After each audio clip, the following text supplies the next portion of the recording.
Hello everyone, from Dayanand Sagar College of Engineering, Power Electronics Lab. The experiment is to be conducted is speed control of a stepper motor. Here is the kit. This is the stepper motor knob, driver circuit which is inbuilt, stepper motor control circuit, F1, F2 and F3 terminals. F1 is representing the minimum frequency range, F2 is medium and F3 is maximum. Here we are conducting experiments only with respect to minimum frequency.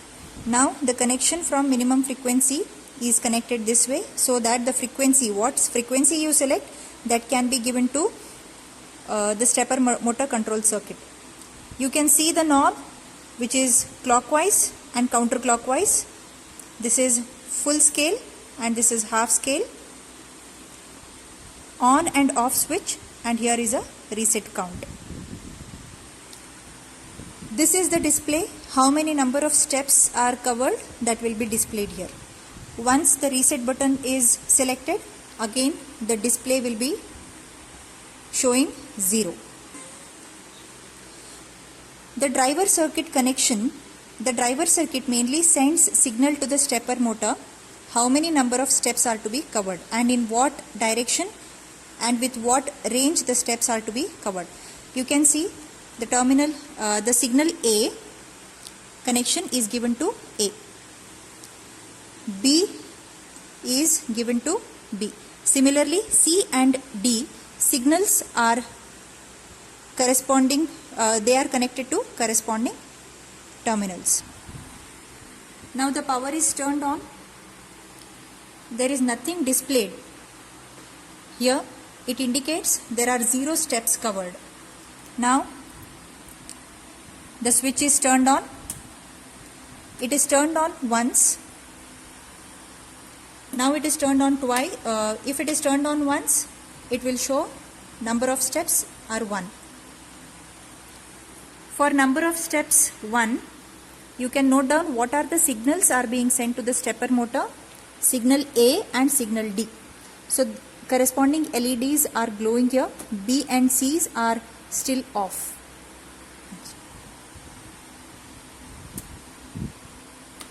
Now step 3. You can notice here the signals keep changing. Accordingly, the position of the stepper motor will also be changed. Initially it was set to 0. Now there is slight displacement in the position of the stepper motor. For every change in the step, we find the slight displacement in the position of the stepper motor. To complete one full revolution, you can notice that there are 200 divisions on the module here. Now for one division, how many degrees are to be counted, we have to calculate. For one full cycle, 200 divisions make 360 degrees, and for one division, how many degrees we have to calculate. Now we have selected for full step. For half step, whatever degrees we have calculated, that should be divided by 2. So the readings tabulated here, you can see A, B, C, D, that were the signals that are sent to the stepper motor.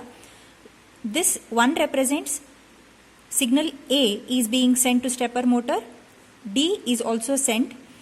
This is selected according to what LED is glowing. In the calculation part, 360 degrees make 200 turns, 200 steps. For 12 steps, how many degrees we have to calculate? As we have restricted the number of steps to 12, 12 divisions are multiplied to calculate how many degrees are displaced by the stepper motor. We have selected the clockwise rotation initially. According to that, we make the calculations. So there are totally 4 tabular columns: full scale, clockwise rotation, half scale, clockwise rotation. Here half scale and full scale, 2 different readings, clockwise rotation and counterclockwise rotation. So all combination of all set of readings are to be taken.